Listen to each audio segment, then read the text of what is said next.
saya Sekar. Saya akan menjadi moderator untuk webinar kita hari ini. Sebelumnya, terima kasih telah bergabung bersama kami dengan tema Everyone Needs a Coach. Yes, free webinar ini merupakan platform yang dirancang untuk berbagi pengetahuan dan pengalaman seputar dunia HR. Dan kami sangat berharap rekan-rekan semua dapat mengambil manfaat dari sesi webinar kami. Jadi, hari ini kita akan menyimak materi dengan tema Everyone Needs a Coach yang akan disampaikan oleh Ibu Maria Samperuru atau biasa disapa dengan Ibu Pepi. Nanti setelah sesi presentasi kami akan mengadakan sesi tanya jawab di akhir. Jadi untuk teman semuanya dipersiapkan untuk pertanyaannya. Oke, sebelum kita mulai, aku mau tahu dulu nih, rekan-rekan asalnya dari mana atau tahu webinar kami ini dari mana. Boleh langsung dituliskan di kolom chat.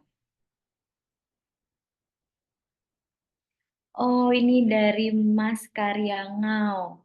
Dia tahu dari IG. Selamat datang, Mas Karyangau. Kalau untuk peserta-peserta yang lain mungkin, oh untuk Mbak Laras tahu dari LinkedIn. Ada juga dari Jakarta dari grup chat. Wah, terima kasih banyak kepada peserta webinar kita hari ini ya. Ternyata antusiasmenya sangat luar biasa.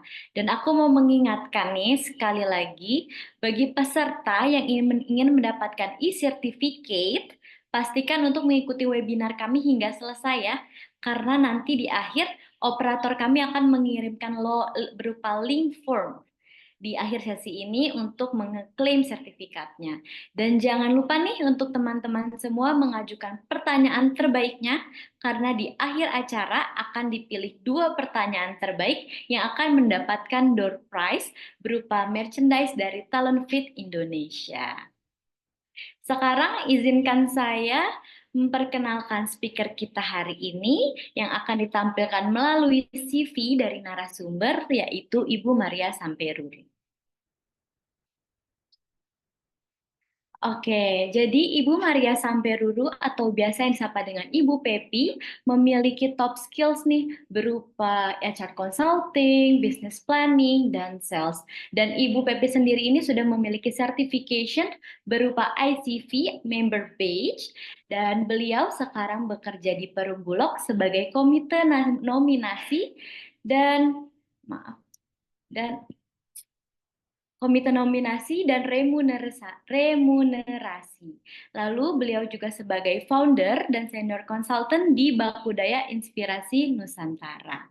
Beliau juga pernah menjadi VP of Human Capital Strategy and Talent Management di Bio Farma Indonesia. Terkait dengan education-nya Ibu Pepe sendiri, beliau merupakan Master of Industrial and Organizational Psychology dari Universitas Indonesia. Wah, ternyata Bu Pepi ini memiliki pengalaman yang sangat luar biasa ya. Untuk perkenalan terkait narasumber kami, sekian perkenalannya untuk speaker hari ini. Selanjutnya kita akan ada sesi foto terlebih dahulu. Jadi untuk teman-teman dipersilahkan untuk on cam dan dipersilahkan kepada operator webinar mengambil foto. Baik, untuk fotonya akan dilakukan sebanyak 3 kali. Dalam hitungan ketiga, semuanya diminta untuk senyum. Untuk yang pertama, 1, 2, 3. Baik, yang kedua, 1, 2, 3. Yang terakhir, 1, 2, 3. Baik, terima kasih. Oke, terima kasih. Aku mau mengingatkan lagi nih, sekali lagi jangan lupa untuk rekan-rekan semua mengajukan pertanyaan terbaiknya di akhir acara, soalnya kita akan dipilih 2 pertanyaan terbaik yang akan mendapatkan door prize berupa merchandise dari Talent Fit Indonesia. Tanpa berlama-lama lagi, kita akan masuk ke main session penyampaian materi oleh Ibu Maria Samperuru atau Ibu Pepi. Selamat sore Ibu Pepi. Halo, selamat sore Mbak Sekar. Apa Selamat kabar? sore teman-teman semua. Kabar baik, thank you so much. Oke Ibu, sekarang kita Yes, mulai aja ya untuk sesi berikutnya ke main session berupa siap. pemaparan webinar dari Ibu Pepi. Silahkan Ibu Pepi, waktu dan tempat kami persilahkan. Baik, halo Mas Reisha. Nggak nongol nih wajahnya nih Mas Rey. Aku izin share screen ya. Oke. Mhm.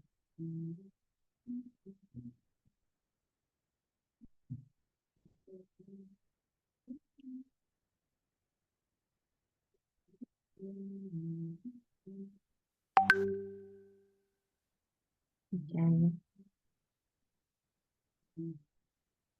Hai. Oke, sudah tampak ya Mbak Sekar? Sudah, Ibu. Baik. Oke. Halo teman-teman, selamat sore. Terima kasih banyak teman-teman sudah hadir sore hari ini. Hari ini secara khusus aku mau bercerita, lebih banyak sharing sebenarnya tentang coaching. Coaching ini sebuah em, profesi tambahan yang lagi naik daun nih. Jadi untuk teman-teman yang berkecimpung di area HR, bisa juga menjadi salah satu alternatif atau tambahan skill untuk mengupgrade skillnya di area coaching. Tentunya perlu sertifikasi secara khusus. Nanti kita lihat, kita akan kupas lebih jauh lagi. Secara khusus, tema ataupun topik yang saya bawa untuk sore hari ini adalah everyone needs a coach gitu. Jadi siapapun mau posisi apapun membutuhkan seorang coach. Secara garis besarnya demikian. Oke, ini saya skip. Nah, kemudian kita sebagai awal dari sesi saya, kita akan melihat sebuah video berikut ini. Semoga suaranya sudah masuk ya. Bentar. Hold on. Over the years, I've received so many different kinds of advice, I don't know where to start. One that comes to mind is to have a coach. Our board member in 2002, John Doerr, said, "You need a coach." And I said, "Well, I don't need a coach. I'm an established CEO. Why would I need a coach? Is something wrong?" He said, "No, you need a coach. Everybody needs a coach." So Bill Campbell became my coach and has served Google very well. Every famous athlete, every famous performer has somebody who's a coach. Somebody who can watch what they're doing and say, is that what you really meant? Did you really do that? They can give them perspective. The one thing people are never good at is seeing themselves as others see them. A coach really, really helps. Oke. Sebentar. Kita balik lagi. Oke. Di video ini, kalau kita lihat ada Pak Eric Emerson Smith. Dia itu CEO-nya Google dari 2001 sampai dengan 2011. Jadi 10 tahun ya. CEO-nya Google nih, Google yang kita pakai setiap hari ini ya. CEO-nya ditanya, kamu perlu coach nggak gitu oleh salah seorang direksinya. Namanya John Doerr. John ini nanya, kamu perlu coach? Kayaknya kamu perlu coach gitu ya, lebih gitu. Terus Ericnya bilang, kenapa aku perlu coach? Aku kan udah jadi CEO nih, kenapa lagi aku perlu coach? Terus John Doerr bilang bahwa semua orang perlu coach. Dan memang atlet-atlet keren, mereka nih yang juara-juara pasti punya coach. Performer-performer keren pasti punya coach juga. Maka akhirnya Eric Smith ini meminta Bill Campbell. Bill Campbell ini adalah CEO-nya Apple Incorporated. Dia minta Bill Campbell untuk jadi coach-nya. Nah, Bill Campbell ini sendiri juga menjadi coach untuk beberapa pemimpin perusahaan besar. Seperti Larry Page. Larry Page ini adalah foundernya Google. Kemudian Steve Jobs yang kita kenal banget dengan Apple-nya. Lalu ada Jeff Bezos, Amazon. Jadi orang-orang ataupun produk yang selama ini yang kita kenal dan kita pakai dalam keseharian, ternyata para pemimpinnya ini memiliki seorang coach. Nah, sebenarnya apa sih coach dan apa sih coaching itu? Coba kita lihat berikut ini ya. Jadi kalau berbicara coach itu nama orangnya, tapi prosesnya sendiri namanya coaching. Apa itu coaching sebenarnya? Nah, coaching ini kalau berdasarkan ICF, International Coaching Federation, coaching itu artinya partnering with clients in a thought-provoking and creative process that inspires them to maximize their personal and professional potential. Jadi secara singkatnya, coach ini akan bermitra dengan klien. Jadi kalau di beberapa ya umumnya sering juga disebut sebagai coachee. Jadi coach dan coachee. Tapi ICF menyebut coachee ini sebagai klien. Nah, menurut ICF, proses coaching ini adalah proses partnership di mana coach dan klien ini posisinya equal. Tidak ada yang lebih tinggi. Tidak ada yang lebih expert. Semuanya equal dan mereka berpartner. Nah, si coach akan menemani klien berpikir. Jadi yang berpikir adalah klien. Ya tentunya coachnya juga berpikir ya. Nggak bakal mungkin dia bisa mengikuti proses coaching ini kalau dia tidak berpikir. Tapi yang menjadi center di sini adalah kliennya. Jadi si klien ini yang kemudian berpikir dan coach menemani proses berpikir tersebut dengan mengajukan pertanyaan-pertanyaan ataupun dengan cara metode yang unik karena setiap klien pasti berbeda. Pasti berbeda dari satu klien ke klien yang lain. Maka metodenya ataupun prosesnya itu pun sangat unik tergantung dari setiap klien, setiap pribadi. Klien ini, coach ini akan menemani klien berkembang. Coach ini akan membantu klien untuk membantu dirinya sendiri agar menjadi lebih baik, agar bisa memaksimalkan potensi dirinya, baik itu terhadap sebagai personal ataupun sebagai profesional. Potensi itu artinya apa? Potensi itu adalah sesuatu yang belum muncul ke depan.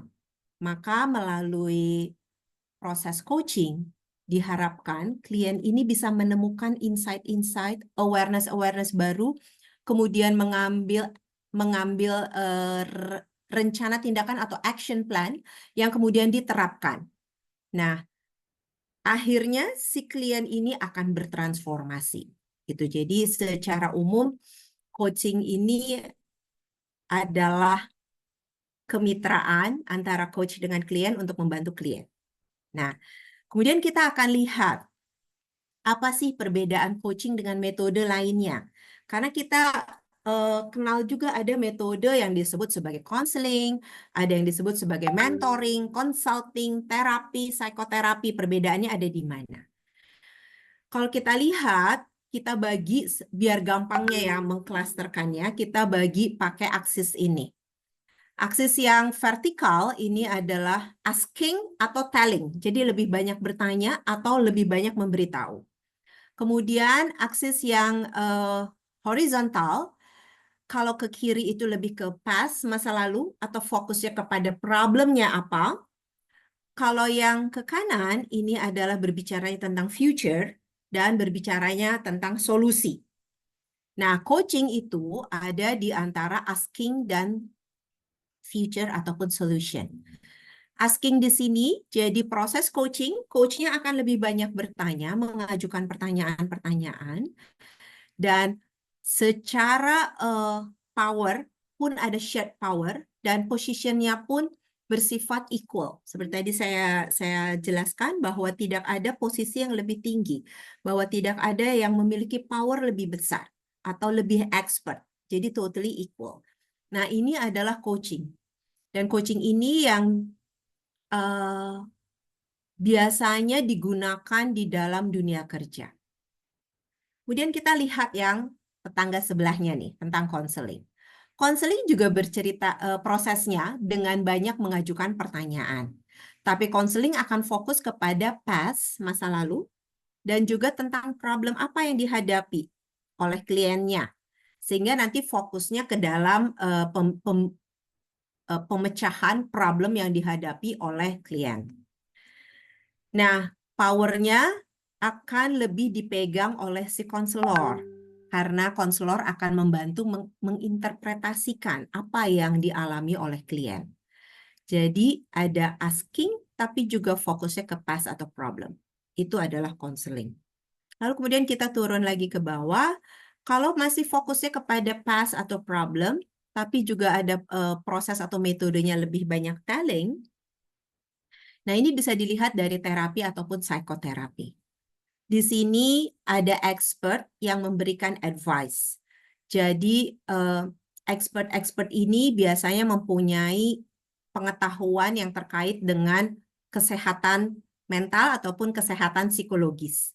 Sehingga nanti para terapis ini yang kemudian akan memberikan advice kepada klien tentang apa yang harus dilakukan klien untuk memecahkan problem-problemnya di masa lalu.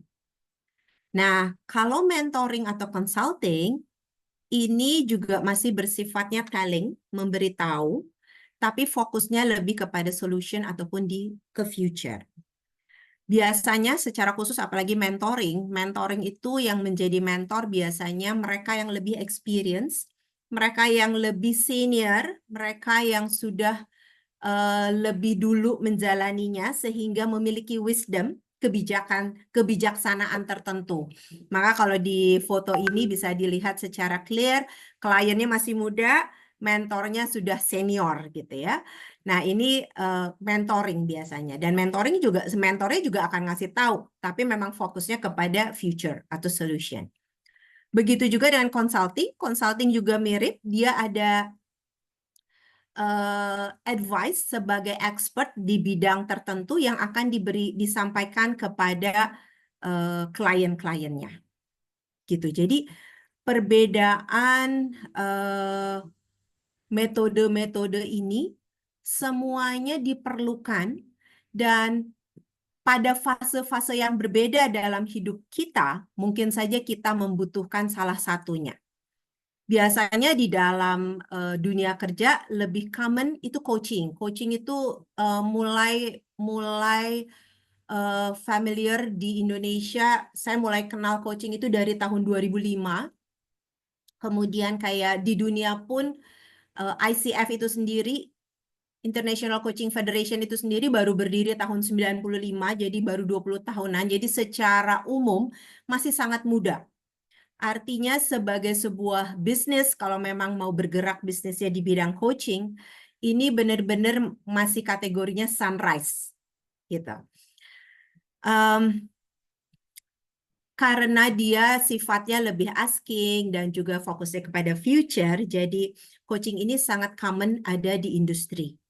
Walaupun sekarang di dalam organisasi, juga ada organisasi yang mengundang konselor untuk hadir di perusahaan.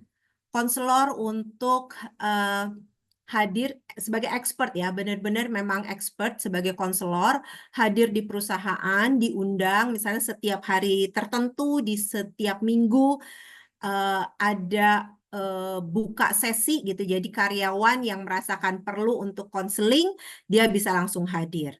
Tapi yang memang common adalah lebih kepada coaching.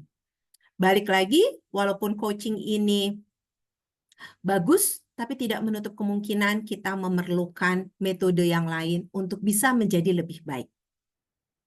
Gitu.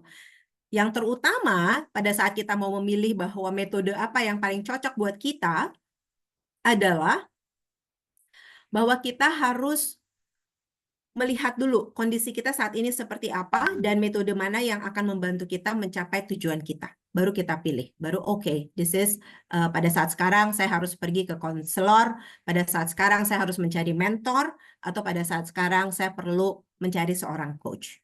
Gitu ya, jadi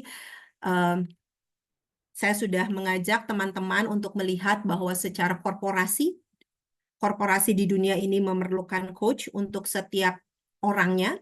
Lalu kemudian kita sudah go through juga nih definisi coaching apa, dan sekarang kita sudah lihat perbedaan coaching dengan metode lainnya. Nah, cukup banyak jenis coaching. Sebenarnya pada prinsipnya jenis-jenis coaching ini ditentukan oleh tujuannya. Jadi misalnya kalau di sini ada career coaching. Career coaching ini ya untuk membantu individu dalam merencanakan atau mengembangkan karirnya. Jadi memang fokusnya untuk pengembangan karir. menentukan tujuan karirnya mau kemana, mengidentifikasi kekuatan, dan mempersiapkan transisi karirnya. Jadi kalau karir kan pasti naik ke atas, jadi transitionnya akan bagaimana, harus di-prepare dari jauh-jauh hari. That is career coaching. Nah, untuk preparingnya, dia perlu berbicara dengan seorang coach. Nah, ini dilakukan dalam career coaching. Kemudian ada lagi performance coaching. Nah, performance coaching ini lebih untuk meningkatkan kinerja individu dalam pekerjaan atau dalam peran tertentu. Fokusnya lebih kepada keterampilan apa yang diperlukan, kemampuan spesifik apa yang dibutuhkan agar bisa meningkatkan kinerja. Untuk itu, seseorang bisa bertemu dengan coach-nya, berdiskusi, melakukan proses percakapan coaching sehingga mendapatkan insight tentang apa saja keterampilan yang harus dia improve untuk bisa menunjukkan kinerja yang optimal dari dirinya. Itu salah dua dari jenis coaching. Nah, yang berikutnya adalah tim coaching, di mana mau meningkatkan kinerja tim secara keseluruhan. Fokusnya lebih kepada kolaborasi, komunikasi, peran tim, kerjasama tim. Nah, dalam tim coaching ini biasanya proses coachingnya bisa dilakukan dengan beberapa orang sekaligus sebagai satu tim.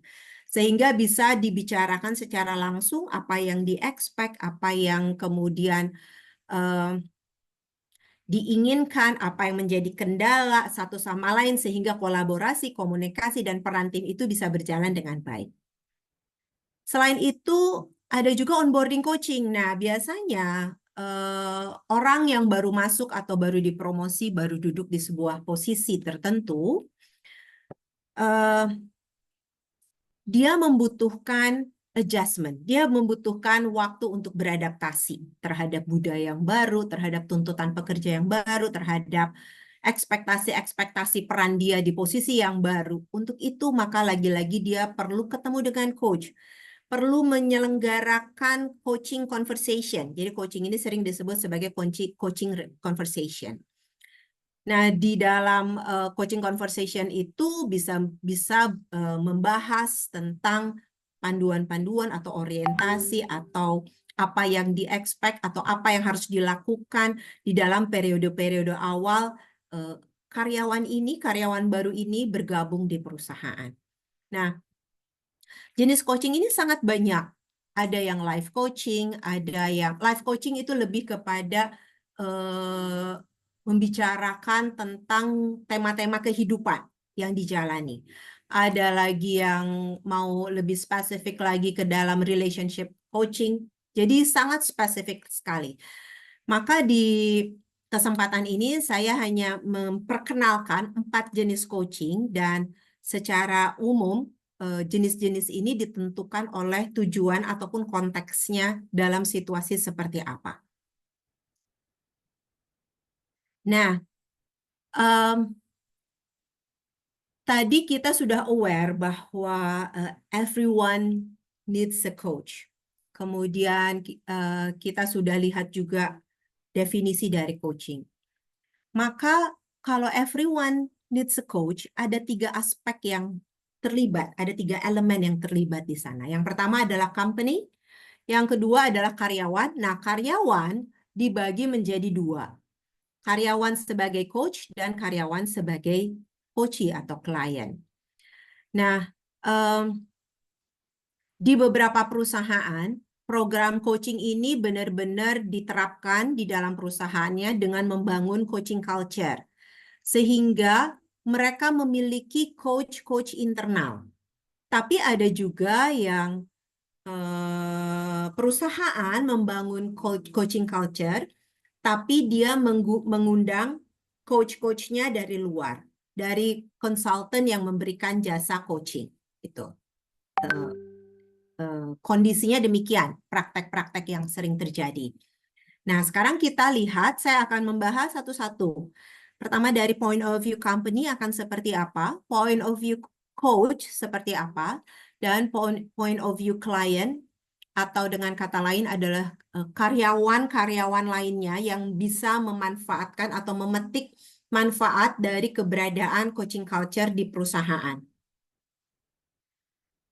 Kalau dari sisi company, dari research yang dilakukan oleh ICF, International Coaching Federation, dia mengatakan bahwa 65% staff di company yang coaching is valued are highly engaged. Jadi perusahaan-perusahaan yang benar-benar melihat coaching itu sebagai bagian dari budaya mereka, 65% karyawannya itu benar-benar engage, benar-benar ya kalau diukur engagementnya pasti tinggi dari 65% tersebut.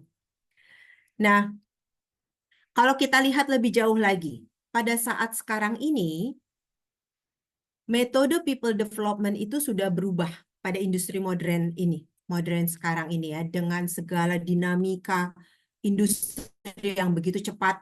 VUCA katanya ada di mana-mana, dari VUCA yang keren banget sampai VUCA itu ya dulu ya awal kita mengenal VUCA itu sesuatu yang ada di awang-awang yang agak menyeramkan gitu, sampai VUCA ini bisa menjadi new normal.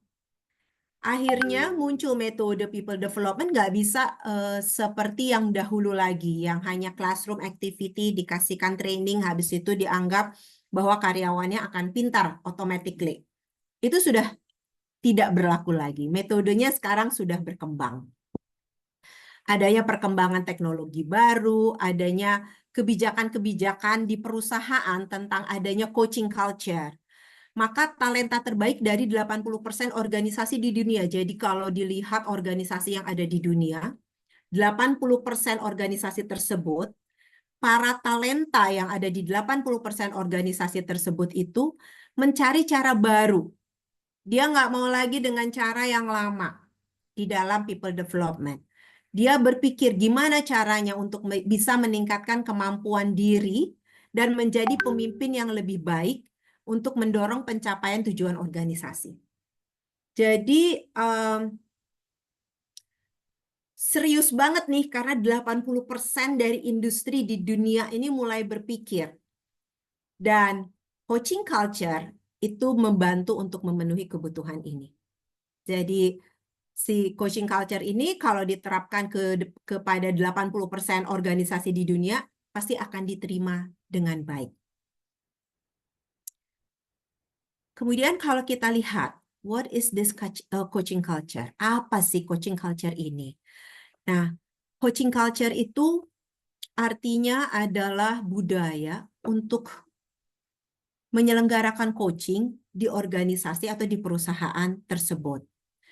Dari coaching culture ini terbukti bahwa coaching culture ini paling efektif banget untuk meningkatkan keterlibatan karyawan. Employee engagement akan meningkat kalau ada coaching culture. Kenapa bisa begitu? Karena setiap individu yang ada di sana diberikan kesempatan untuk berkembang dengan adanya coaching culture.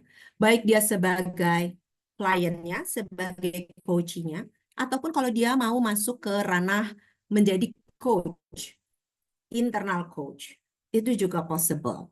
Jadi membuat karyawan itu lebih engage lagi terhadap organisasi. Kemudian juga memperkuat kolaborasi satu dengan yang lain. Dengan coaching culture, dengan adanya coaching conversation, itu bisa membangun atau memunculkan potensi-potensi seperti tadi kalau kita ingat definisi coaching yang diuraikan di tahapan awal tadi.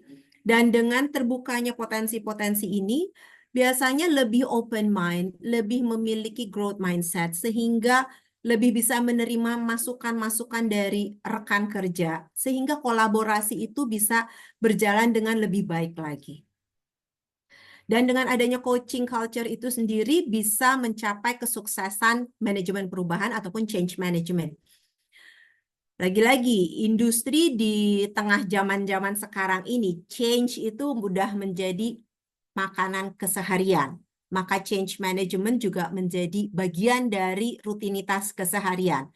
Nah, dengan adanya coaching culture, kesuksesan untuk menerapkan change management ini menjadi lebih besar. Dan tentunya ujung-ujungnya adalah performance karyawan meningkat, performance tim meningkat, dengan demikian performance dari korporasi juga meningkat. Maka coaching culture ini segitu powerfulnya untuk bisa meningkatkan produktivitas ataupun kinerja dari organisasi. Nah, dilihat lebih jauh tentang manfaat utama dari coaching culture ini, kalau ini saya ambil dari reportnya ICF. ICF juga sudah melakukan research terkait dengan coaching culture ini dan menyatakan bahwa dia paling efektif untuk membangun keempat hal ini dan juga menyatakan tentang manfaat utama dari coaching culture. Yang pertama tentunya meningkatkan kekuatan kompetensi dalam organisasi Anda. Jelas banget ini adalah direct impact-nya, karena melalui coaching setiap individu akan berkembang. Maka kalau kompetensi individu itu berkembang, tentunya secara kolektif akan memperkuat juga kompetensi dari organisasi. Dan lagi-lagi kalau kompetensi berkembang, kinerja juga akan meningkat, peningkatan kinerja baik karyawan maupun tim juga akan meningkat, ujung-ujungnya lagi kinerja organisasi.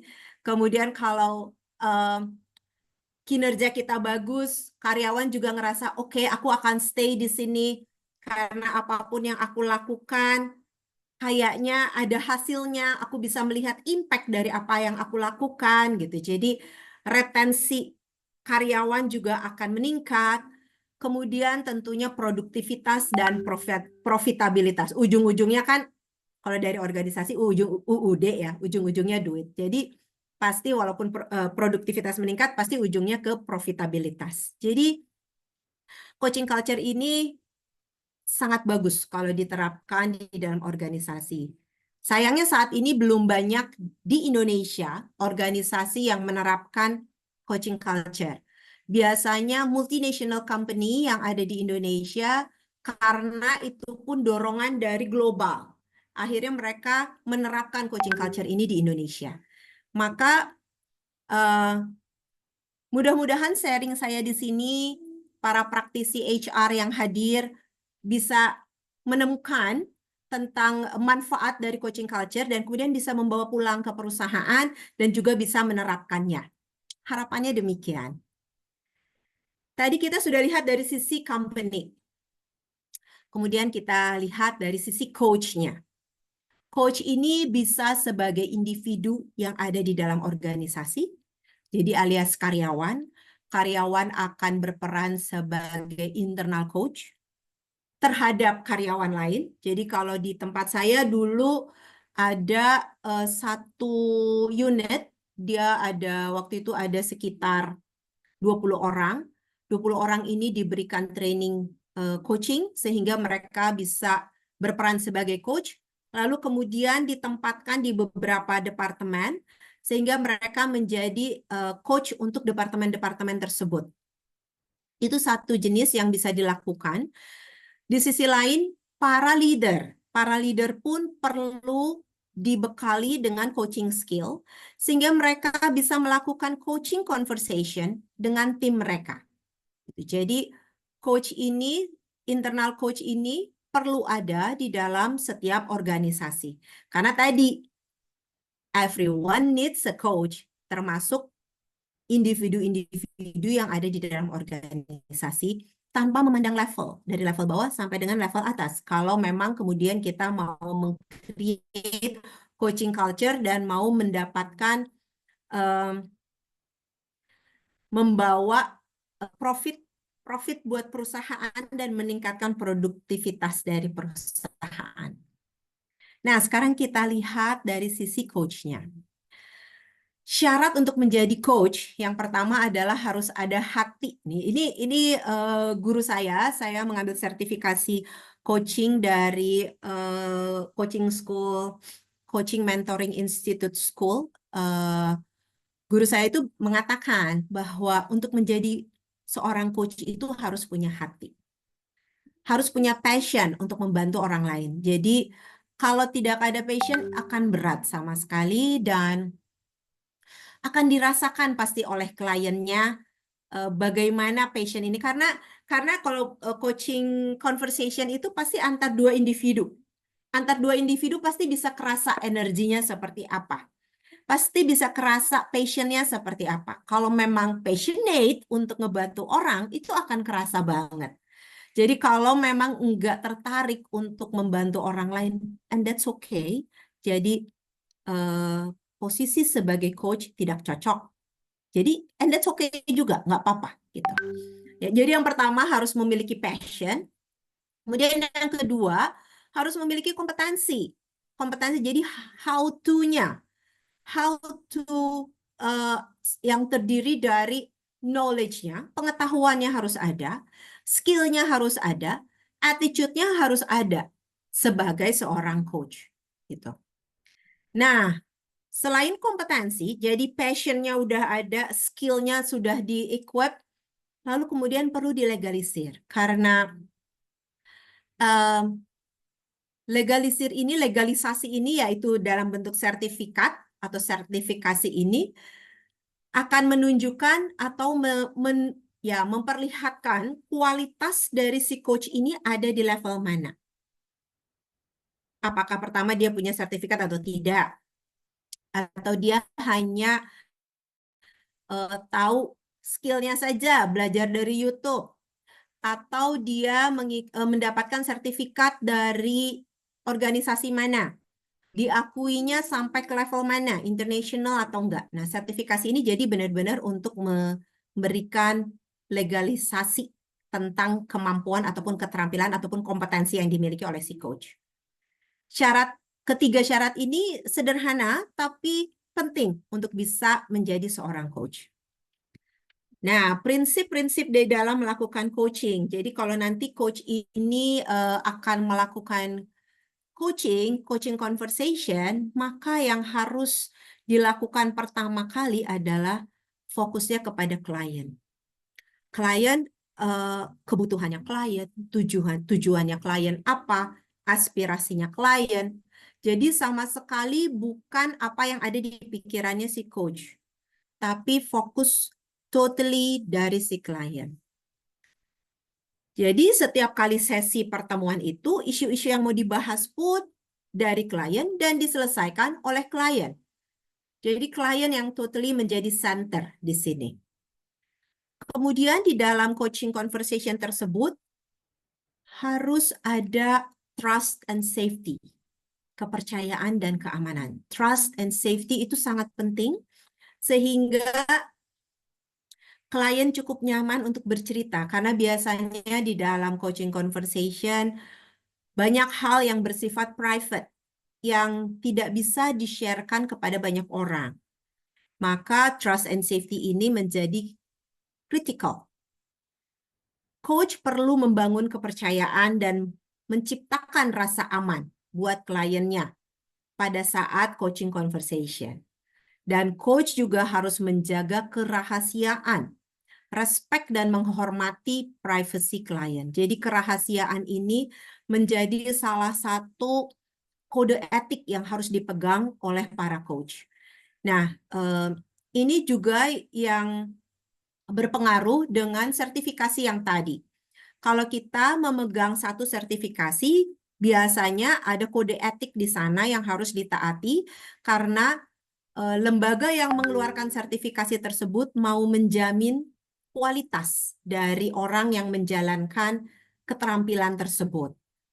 Maka di dalam saya secara pribadi mengikuti training dan sertifikasi coaching dari ICF, dari International Coaching Federation, dan ICF sangat menekankan tentang kode etiknya, yang salah satu di dalamnya adalah tentang kerahasiaan. Jadi confidentiality ini sangat penting sekali.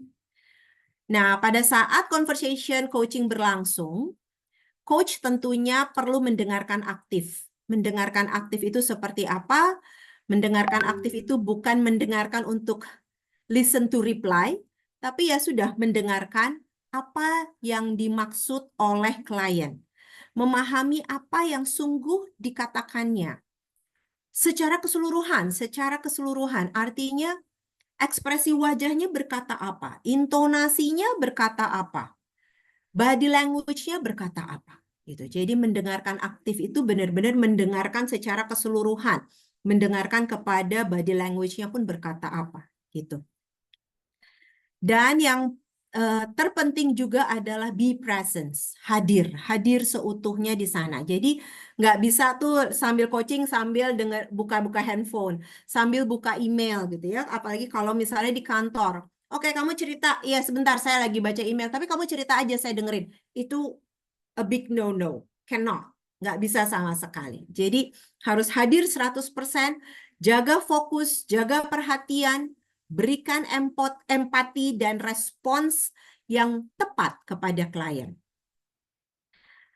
Presence itu artinya conscious, sadar dan juga present, hadir. Gitu. Itu dari si presence. Dengan demikian, klien juga benar-benar merasa bahwa sungguh-sungguh didengarkan. Ini tadi lagi-lagi kita sudah bahas dari sisi company, di mana company perlu membangun coaching culture. Lalu sekarang kita masuk ke sisi coach-nya. Dan dari sisi coach ini, menjadi seorang coach syaratnya harus tadi punya hati, punya kompetensi, dan ada sertifikasi. Lalu prinsip coaching ini sendiri adalah fokusnya kepada klien. Coach perlu membangun trust and safety. Coach perlu mendengarkan secara aktif, dan coach perlu hadir sepenuhnya, seutuhnya. Nah, kemudian selain itu, tadi dengan selain prinsip-prinsip coach tadi, coach pun perlu mengajukan pertanyaan-pertanyaan. Karena tadi kan kalau kita lihat di bagian awal, pada saat kita membandingkan metode coaching dengan metode lainnya, bahwa coaching itu asking, maka yang aksis vertikal. Dia asking, maka akan ada question yang sering disebut sebagai coaching questions. Nah, coaching question sendiri jangan sampai menjebak gitu. Artinya gini, yang pertama adalah kita harus ajukan pertanyaan terbuka. Kalau pertanyaan tertutup itu tuh kayak menjebak gitu. Jadi kayaknya coach itu mengajukan pertanyaan yang hebat, tapi jawaban klien hanya iya atau tidak. Nah, itu pertanyaannya menjadi pertanyaan tertutup. Maka pertanyaan tertutup tidak memberi kesempatan kepada klien untuk menceritakan secara utuh. Jadi, coaching questions yang perlu dilakukan, yang perlu ditanyakan adalah pertanyaan-pertanyaan yang terbuka sifatnya. Jadi, pertanyaan itu mendorong proses berpikir dan eksplorasi. Jadi, bukan yes, no, tapi benar-benar di-open. Misalnya, apa yang menurutmu akan membantu mencapai tujuan ini, gitu kan? Jadi, bisa ceritanya banyak. Bukan yang, apakah kamu bisa menyelesaikannya? Jawabannya, tidak, iya, and then done. Tidak ada eksplorasi lebih jauh. Jadi, di dalam mengajukan pertanyaan, coaching questions-nya harus berupa pertanyaan terbuka. Lalu kemudian pertanyaan-pertanyaannya pun yang bisa mendorong untuk refleksi. Pertanyaannya akan membantu klien merenungkan nih, ada pilihan-pilihan, ada tindakan, ada hasil yang telah mereka ambil, di mana dari hasil yang telah mereka ambil itu membantu si klien untuk berefleksi lagi tentang apa yang sudah bagus dia lakukan atau apa yang bisa dia improve. Contohnya, apa yang telah kamu pelajari dari pengalaman tersebut? Dan bukan mengapa kamu tidak mencobanya dengan cara lain. Pada saat ada pertanyaan dengan kata mengapa, itu seringkali kayak ada judgment. Jadi si klien pun enggan untuk bercerita lebih jauh. Maka kalimat-kalimat coaching question biasanya diawali dengan kata apa. Apa. Jadi benar-benar klien itu bisa bercerita secara lebih terbuka, secara lebih luas lagi. Kemudian pertanyaan-pertanyaan yang ditanyakan juga nggak asal-asalan. Pertanyaannya harus dikaitkan dengan tujuan, objektif, intention, aspirasi si klien yang tadi sudah dinyatakan pada saat awal sesi coaching. Dan tanpa asumsi. Jadi asumsi itu akan membunuh. Asumsi itu tidak akan membantu seorang klien untuk bisa berefleksi. Karena asumsi itu akan menjadi judgment. Jadi pada saat berperan sebagai seorang coach, hilangkan asumsi. Jadi benar-benar ajukan saja pertanyaan-pertanyaan dan biarkan si coaching-nya menjawab pertanyaan-pertanyaan itu. Apapun pertanyaannya dan apapun jawabannya tentunya. Jadi itu ya, tadi kita udah lihat ada prinsip coaching, kemudian sekarang kita udah lihat juga coaching questions. Nah, di dalam coaching questions pun harus bersifat holistik. Holistik ini apa? Holistik ini artinya dia akan menyinggung ketiga hal ini. Heart-nya, perasaannya, head-nya, pikirannya, hand-nya adalah tindakannya. Jadi di dalam coaching question itu suka ditanya, apa pendapat kamu? Apa yang kamu pikirkan tentang hal itu? Apa perasaanmu pada saat hal itu terjadi? Gitu. Jadi ketiga hal ini benar-benar diulik terus. Sehingga satu topik itu pembahasannya bisa masuk ke dalam personnya, orangnya. Sehingga pada saat masuk ke dalam personnya itu akan memunculkan insight-insight pada klien. Oh, ternyata yang saya lakukan selama ini udah baik. Oh, ternyata saya punya potensi yang begitu besar gitu, yang belum disadarinya selama ini. Holistik ini kita lihat contohnya saja. Misalnya untuk perasaan, di sini coach mengajak klien untuk mengenali emosi dan perasaannya. Bisa, bagaimana perasaanmu tentang situasi ini? Apa yang paling membuatmu khawatir? Apa yang kamu rasakan ketika melihat hasil kamu yang kamu capai sekarang? Itu perasaan, heart. Lalu head.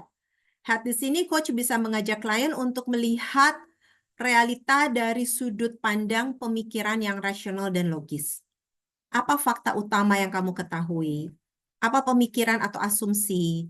Menurutmu apa sesungguhnya yang terjadi berdasarkan data yang kamu miliki? Nah, kalau head ini biasanya ada data, ada fakta, gitu ya, itu pemikiran. Lalu tindakan. Tindakan menggali apa saja tindakan yang telah diambil. Apa yang telah kamu lakukan sejauh ini? Bagaimana tindakan yang telah kamu ambil berdampak pada situasi ini? Tindakan apa yang belum konsisten dengan yang kamu rasakan atau pikirkan gitu. Jadi pertanyaan-pertanyaannya pun bersifat holistik. Nah, ini pembahasan dari sisi coach-nya. Jadi nanti kalau teman-teman ingin menjadi coach internal atau secara pribadi ingin mempersiapkan diri untuk berprofesi sebagai coach, karena lagi-lagi industri coaching ini lagi sunrise, jadi benar-benar lagi baru muncul banget nih, opportunity-nya akan besar. Untuk itu, kalau teman-teman memang mau berkarir di bidang coaching, teman-teman perlu mengambil coaching school yang tepat. Nah, saya memperkenalkan sedikit coaching school yang saya ikuti. Ini tidak ada kaitannya dengan saya nggak punya saham di sana. Saya hanya mau share saja bahwa saya ikut di Coaching Mentoring Institute. Jadi di sana ada level 1, level 2, dan even though ini ada di Indonesia, di running dalam bentuk Indonesia, bahasa Indonesia, dan secara online. Jadi kita bisa sambil punya kesibukan di kantor, pulang kerja, kita bisa ikutan coaching school ini karena dilakukan online dan malam hari, sehingga kita bisa mempersiapkan skill kita.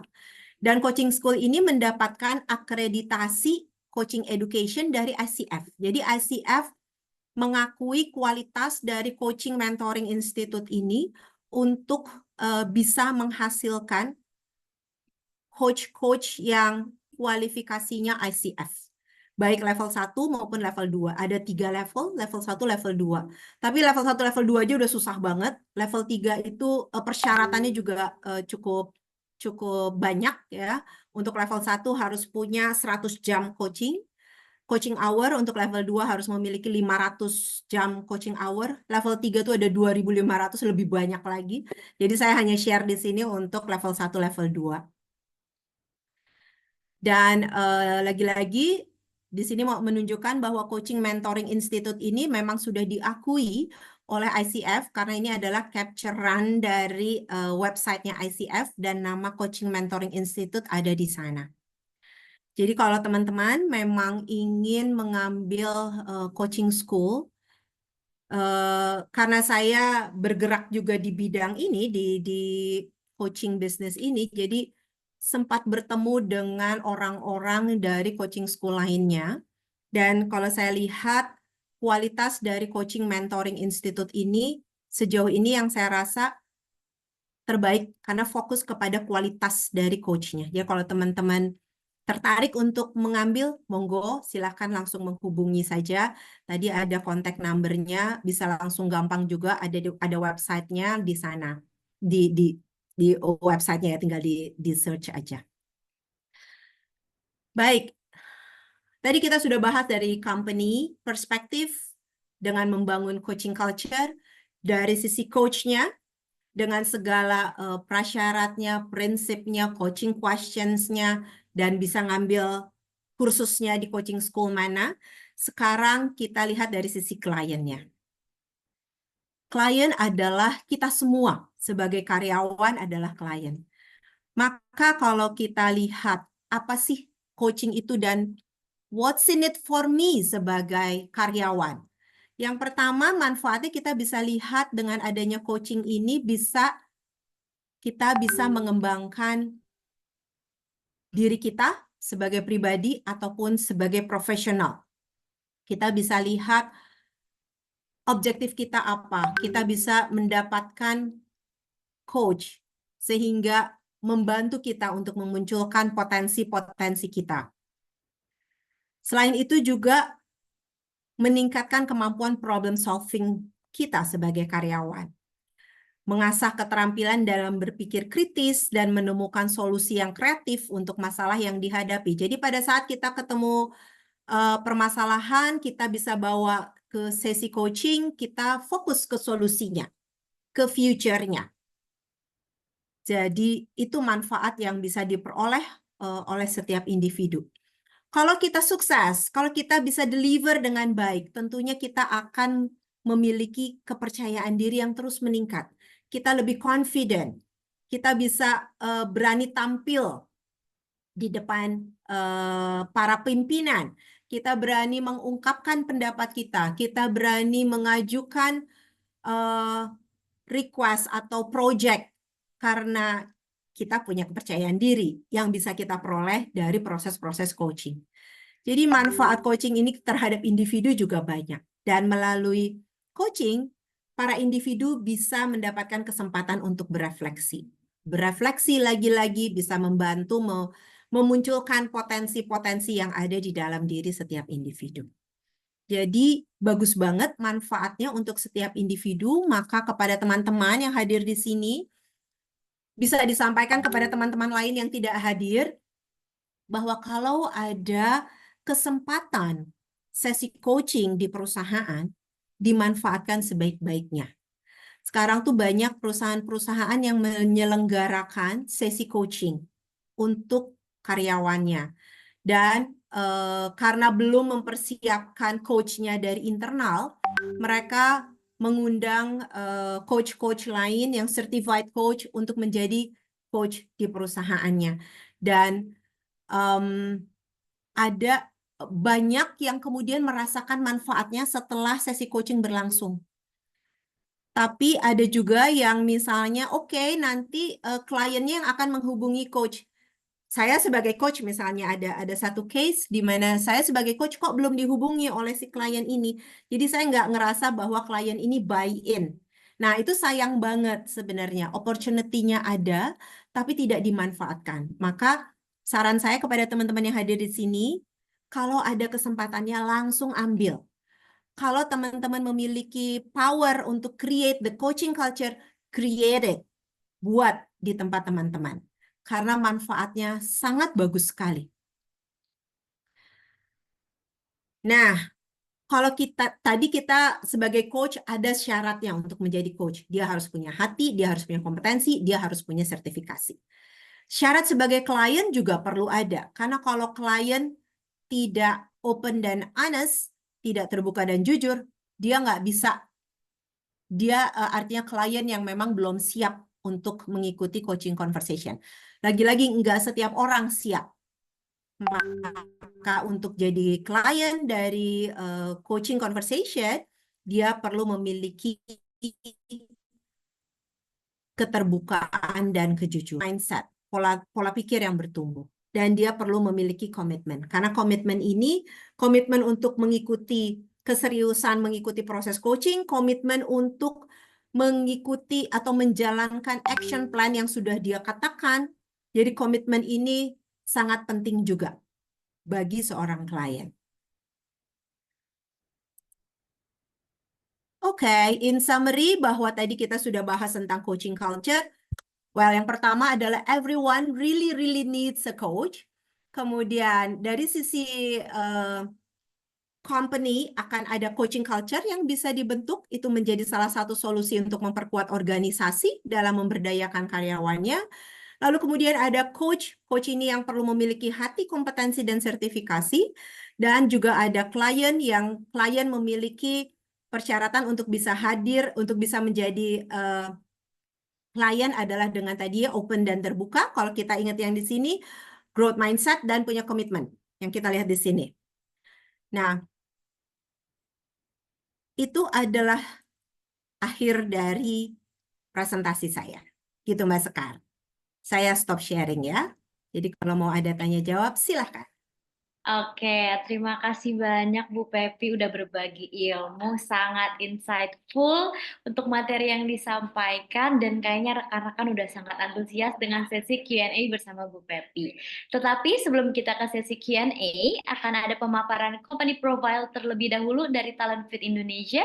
Waktu dan tempat dipersilahkan. Silahkan tim TMFI. Talent Fit Indonesia merupakan HR consulting yang berfokus pada HR development consultancy, meliputi organizational consultant, people assessment, dan recruitment management. Talent Fit Indonesia berdiri sejak tahun 2016 dan telah dipercaya oleh 250 perusahaan dan telah melakukan lebih dari 2 juta assessment di seluruh Indonesia. Berikut merupakan klien kami.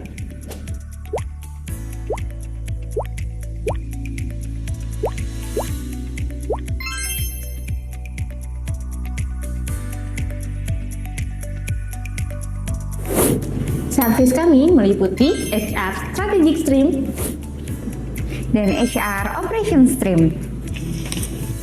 HR Strategic Stream, Organization Analytics. Organization Analytics meliputi Organization Setting, Workforce Analysis, Talent and Performance Management, Job Analysis and Evaluation, dan Change Management.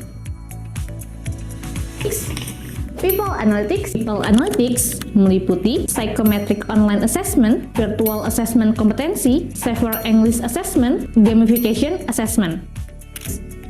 Talent Strategic. Talent Strategic meliputi Talent Strategic Acquisition, Talent Management. HR Operation Stream, Background Check, and HRIS. For further information and inquiry, contact us here.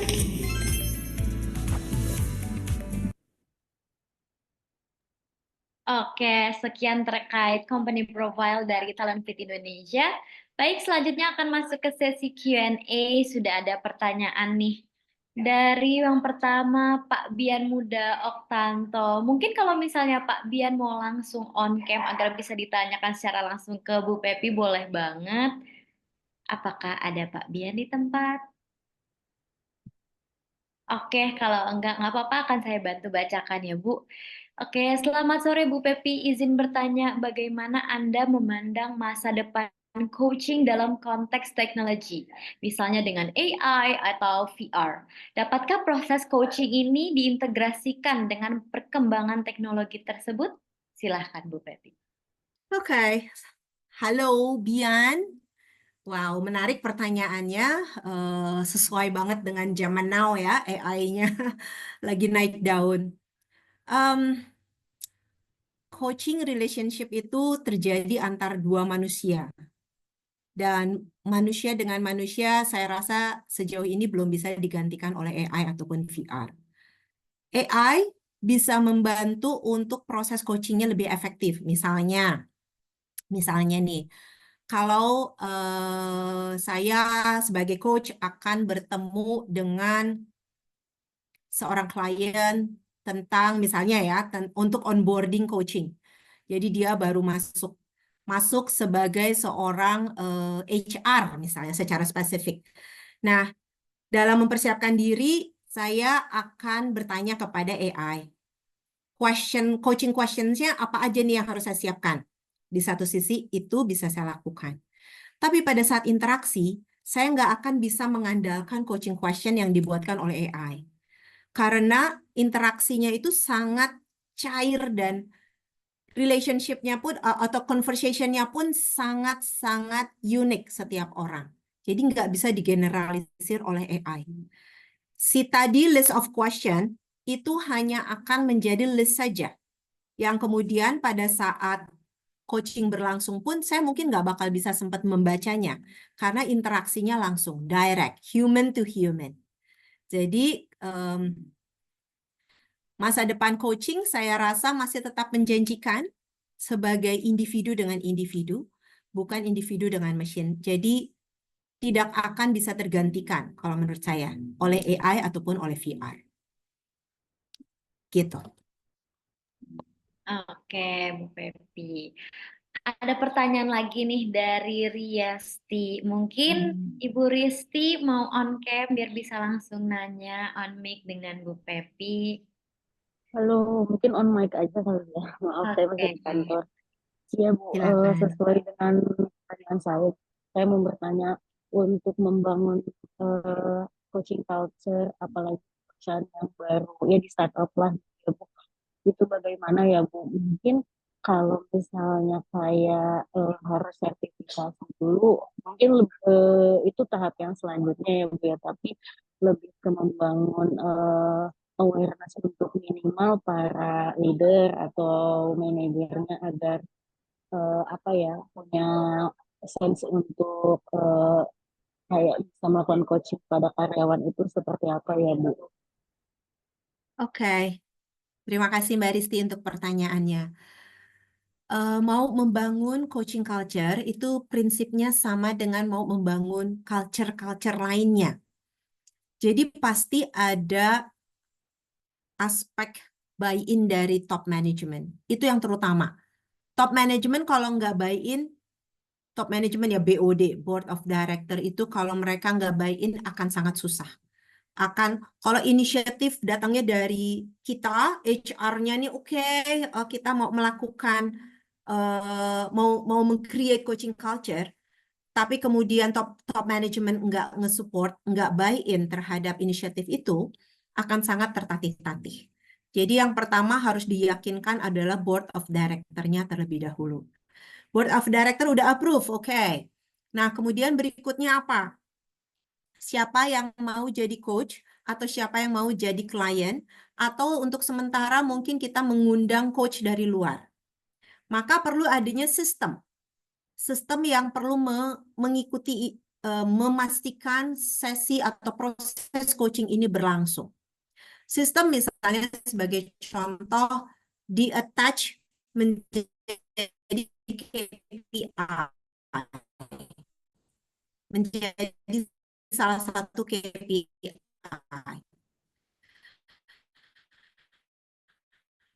Menjadi bagian agar ada sesi coach itu menjadi salah. Coachnya boleh dari luar dulu. Nanti berkembang kemudian orang-orang dari dalam atau para leadernya dulu, para leader di equip dengan coaching skill. Nah, untuk korporasi kadang-kadang tidak perlu sampai sertifikasi. Karena dia kan bukan mau menjual skillnya keluar, tapi menerapkannya di internal. Tapi tetap harus mengikuti training, harus di-equip skillnya dengan skill yang tepat.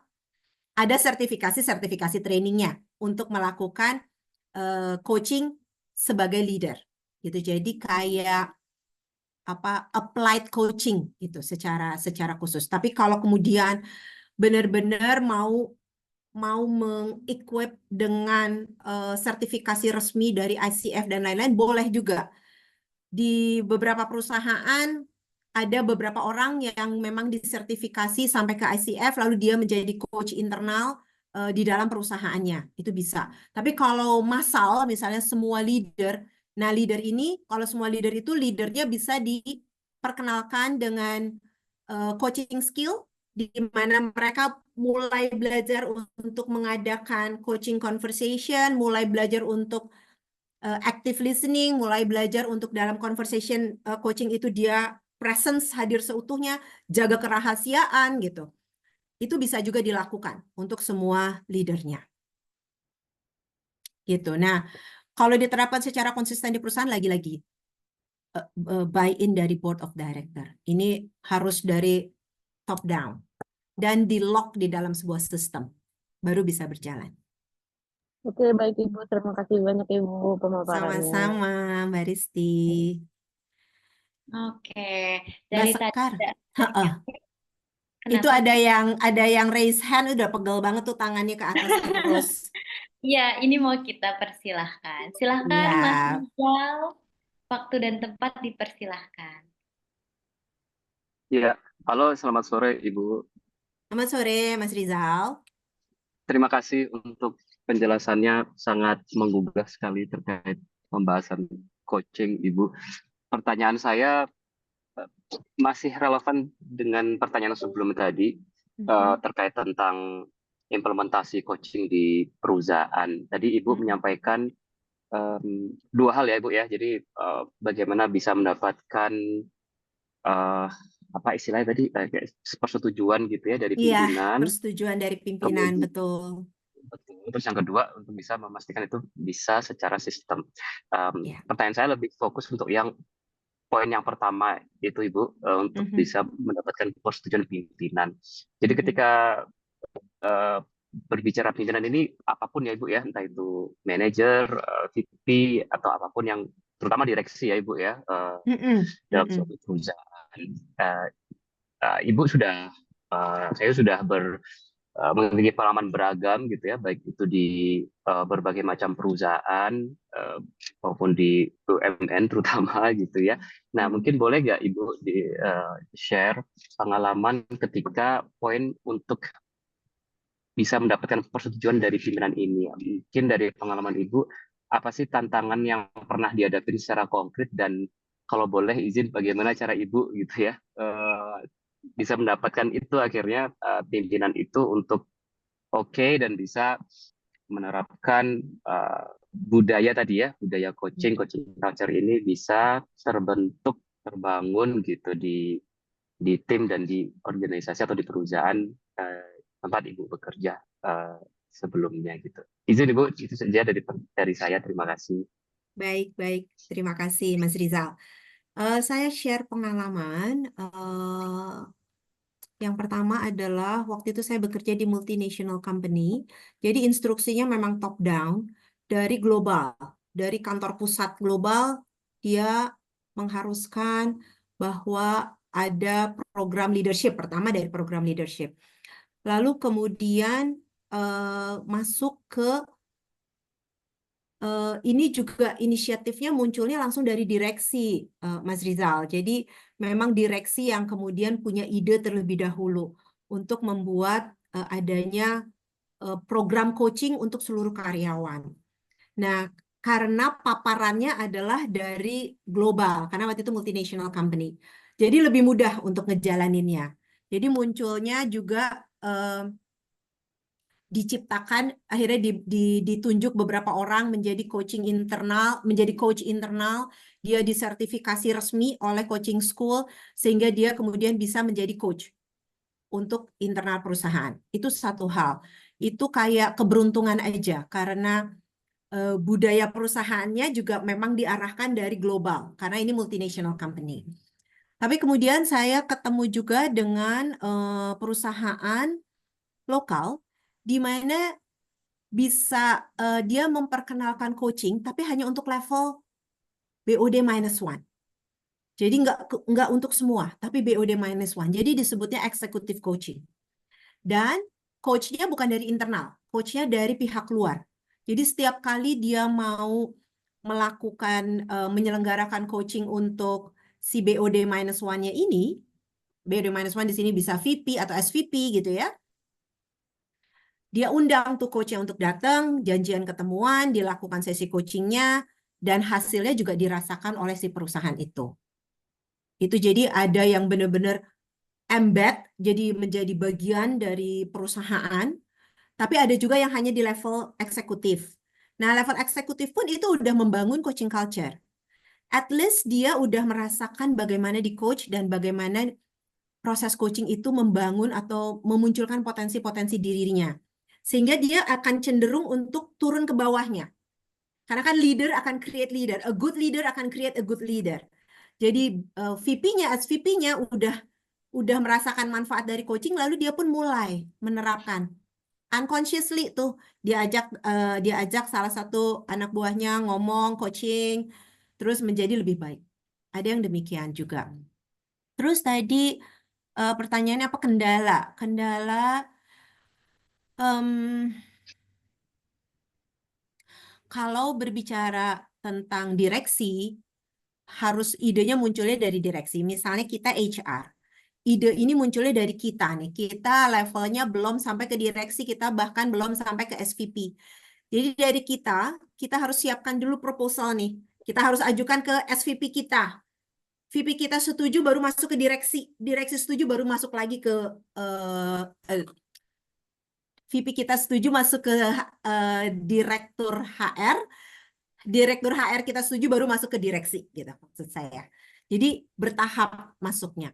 Kalau direksi udah setuju, akan lebih enak. Kita nggak bakal bisa kalau direksinya nggak setuju. Akan susah sekali.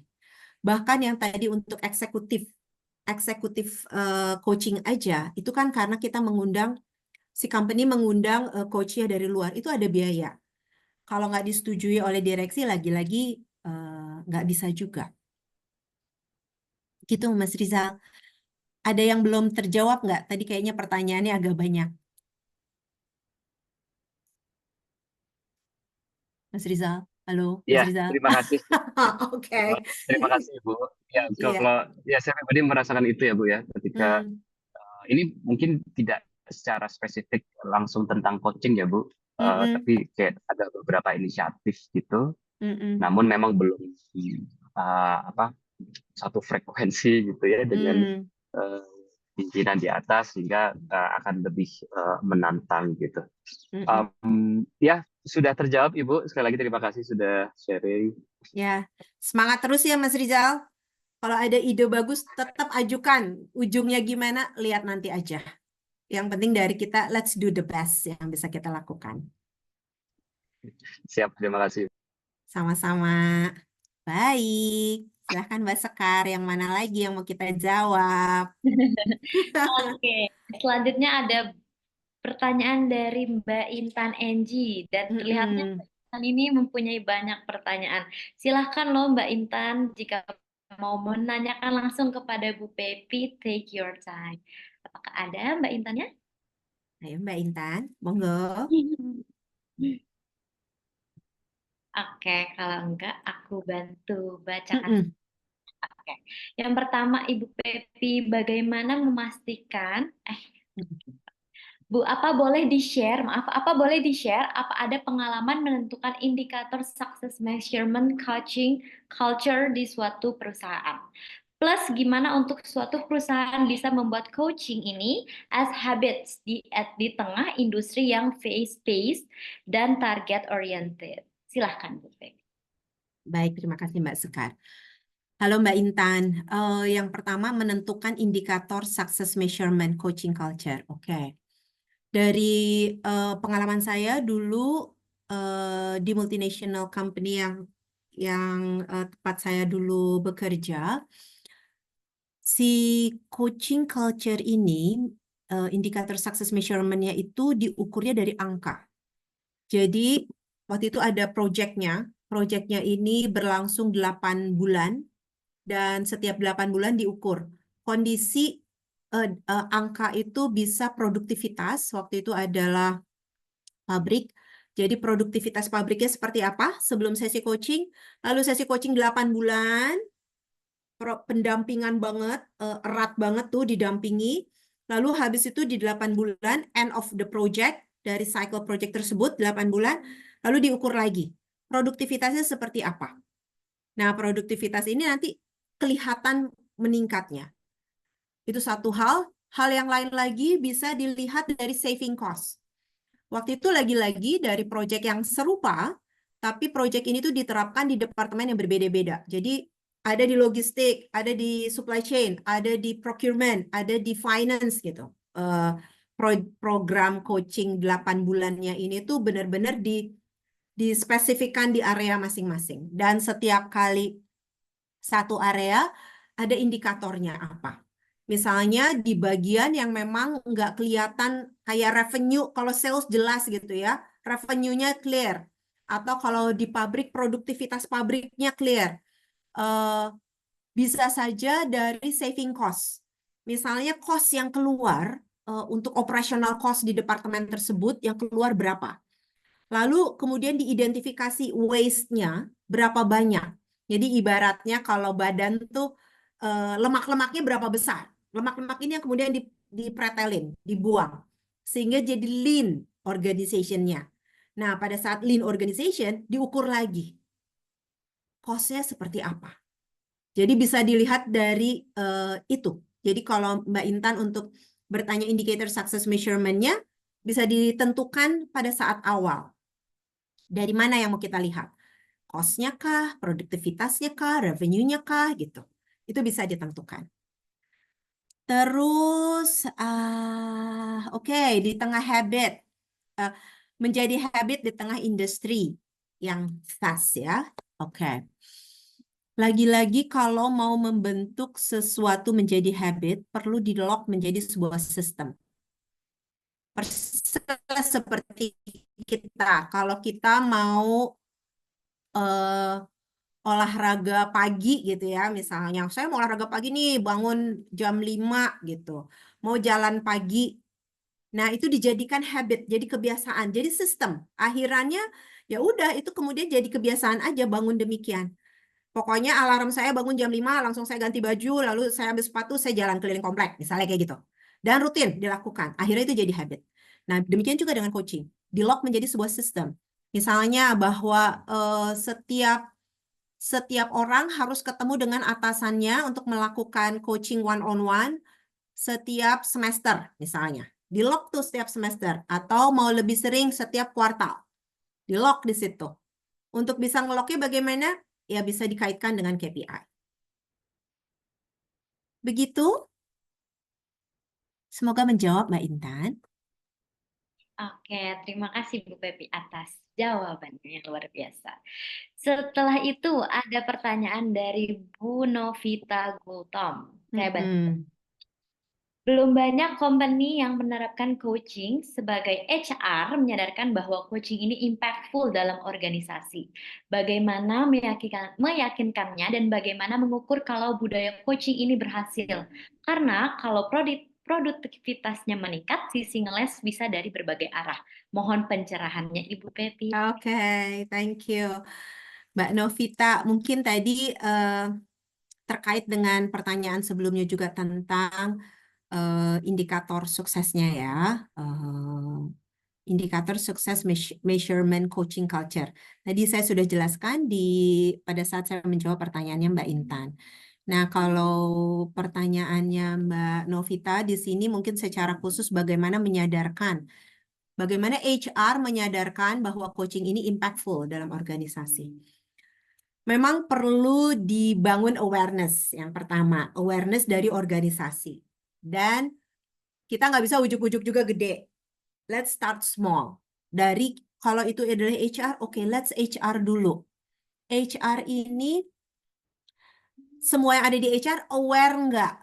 Buy-in nggak? Percaya nggak bahwa coaching ini bisa memberikan dampak?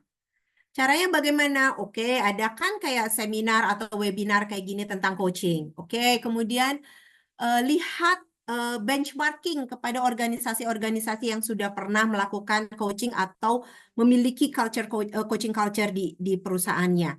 Bagaimana impact-nya, bagaimana engagement karyawannya di sana. Jadi kita bisa belajar dulu dari tempat lain.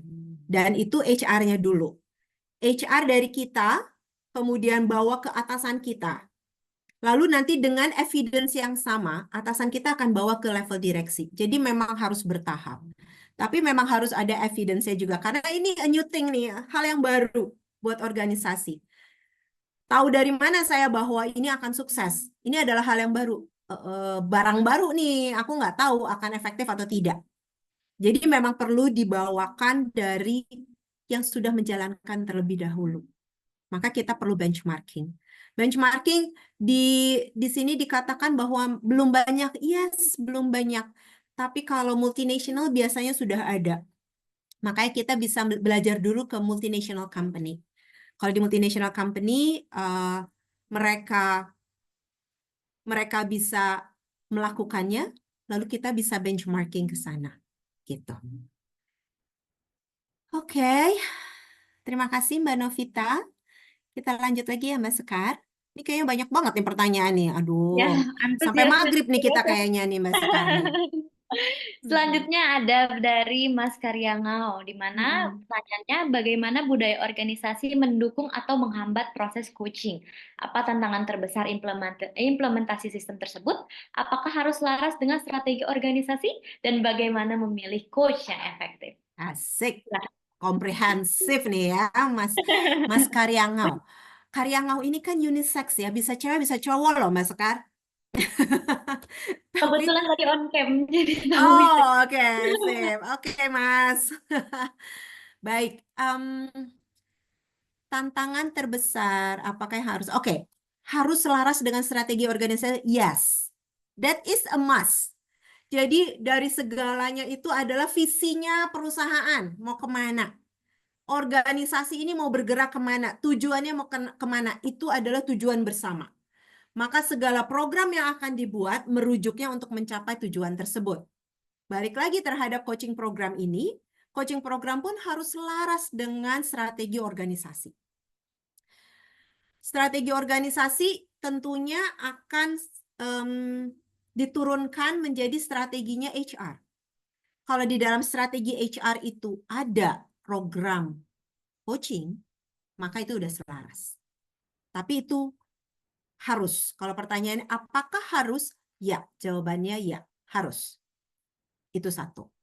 Kemudian yang kedua, apa tantangan terbesar implementasi sistem tersebut? Yang pasti adalah tadi, buy-in direksi. That is a must juga.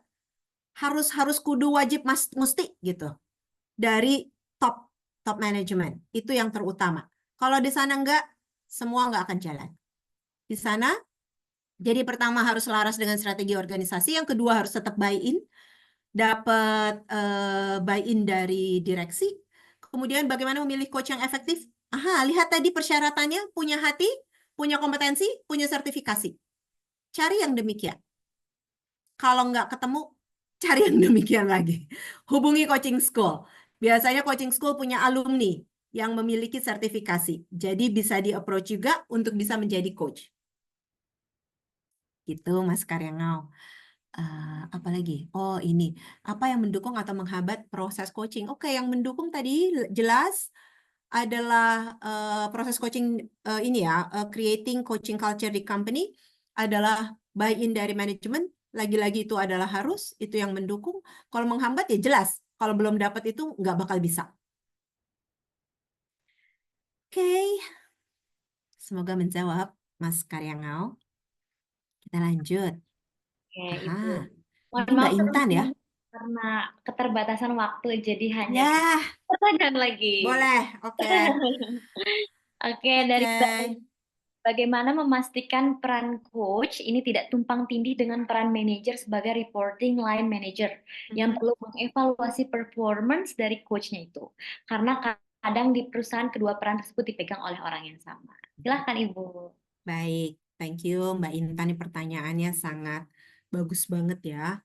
Ya, betul. Kadang-kadang memang sebagai atasan berperan sebagai atasan dan berperan sebagai coach.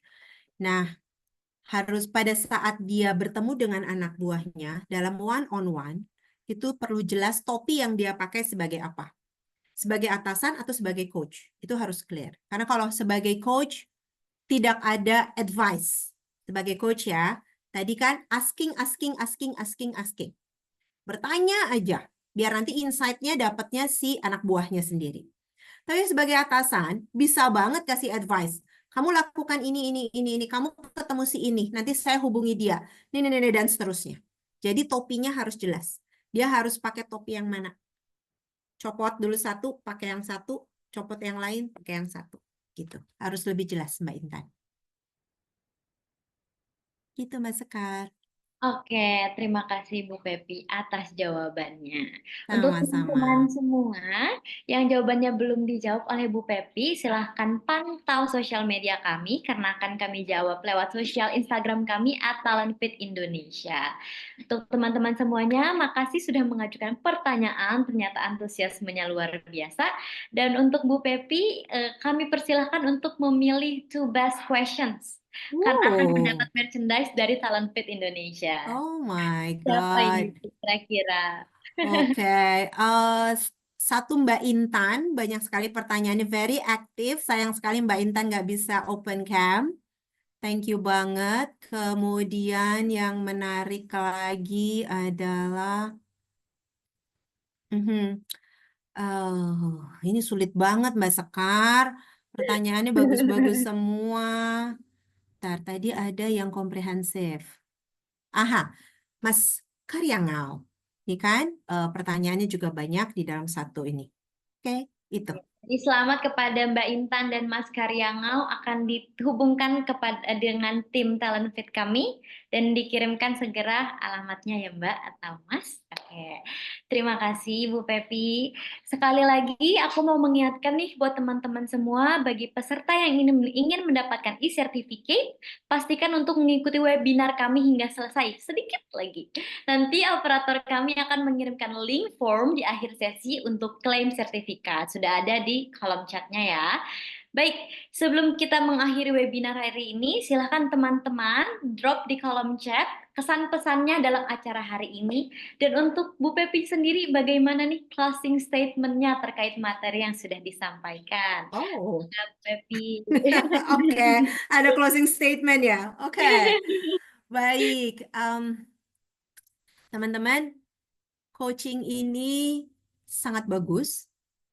Mari kita terapkan karena ini menjadi metode yang bagus sekali untuk bisa mengoptimalkan potensi-potensi dari karyawan yang ada di perusahaan kita. Kalau ini buat teman-teman praktisi HR yang hadir di sore hari ini ya. Saya rasa itu saja Mas Sekar. Terima kasih banyak. Terima kasih banyak Mas Sekar.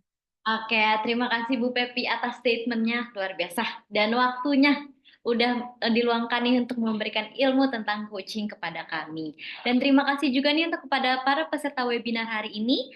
Jangan lupa untuk stay update dengan follow sosial media kami di Instagram @talentfitindonesia dan LinkedIn Talent Fit Indonesia untuk mengetahui event-event menarik lainnya. Aku tutup sekian acara webinar Talent Fit Indonesia di bulan Oktober. Mohon maaf jika ada salah kata. Wassalamualaikum warahmatullahi wabarakatuh. Sampai jumpa di Waalaikumsalam. webinar berikutnya. Terima Sampai kasih jumpa Mas Sekar. teman-teman. Terima Terima kasih kasih Bu Pepi. semuanya. Makasih Mas Rey. Ya mohon pamit Bu ya. Pepi, makasih. Mbak Sekar, Ya, terima kasih. mari. Ya. Silahkan. Rey, terima kasih Om Rey. Terima kasih rekan-rekan semua. Om Rey luar biasa, Om Rey. Alah, ada Om Hafiz. Thank you, Om Rey. Yuk.